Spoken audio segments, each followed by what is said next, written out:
நல்லோர் ஒருவர் உளரேல் அவர் பொருட்டு எல்லோருக்கும் பெய்யும் மழை. வங்கி கணக்கு நீங்கள் ஆரம்பிக்க வேண்டும் என்று சொன்னால் கையில் பணம் இல்லையா? காசு நீங்கள் செலுத்த வேண்டாம், கணக்கை நீங்கள் ஆரம்பிங்கள். வங்கிகள் அதற்காகவும் அறிவுறுத்தப்பட்டன. அரசாங்கத்தினுடைய எந்த ஒரு நலத்திட்டங்களும் ஏழை மக்களுக்கு வங்கிகள் மூலமாக போய் சேர வேண்டும் என்று அதனை சார்ந்து பல்வேறு திட்டங்களை உருவாக்கி தந்தார் பிரதமர் நரேந்திர மோடி அவர்கள்.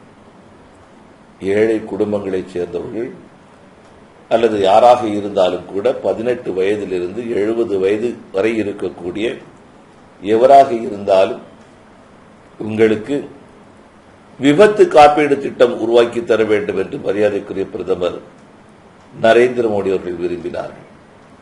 சாதாரண மக்களுக்கு இந்த நலன் சென்று சேர வேண்டும் என்பதற்காக மாதம் ₹1, ஆண்டுக்கு வெறும் ₹12.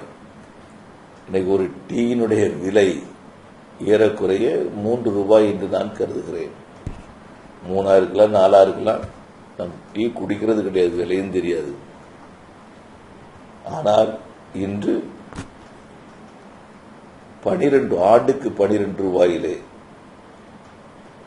அவர்கள் இந்த திட்டத்தில் சேர்வார்கள் என்று சொன்னால், ஏதாவது விபத்தின் காரணமாக அவர்களுடைய உறுப்புகள் பாதிக்கப்பட்டாலோ, கால், கை, கண் போன்ற உறுப்புகள் பாதிக்கப்பட்டாலோ அல்லது உயிருக்கே ஆபத்து வந்தாலோ அந்த குடும்பங்களுக்கு ₹2 லட்சம் கொடுக்கக்கூடிய திட்டம். ₹12 நீங்கள் செலுத்தினீர்கள், ஆண்டுக்கு ₹12 செலுத்தினீர்கள் என்று சொன்னால் ஆயுளுக்கு உங்களுக்கு 2 லட்சம் தரக்கூடிய திட்டத்தை பிரதமர் நரேந்திர மோடி அவர்கள் உருவாக்கி தந்தார்கள். நல்லோர் ஒருவர் உளரேல் அவர் பொருட்டு எல்லோருக்கும் பெய்யும் மழை. தாமரை வெல்லட்டும், தமிழகம் வளரட்டும்.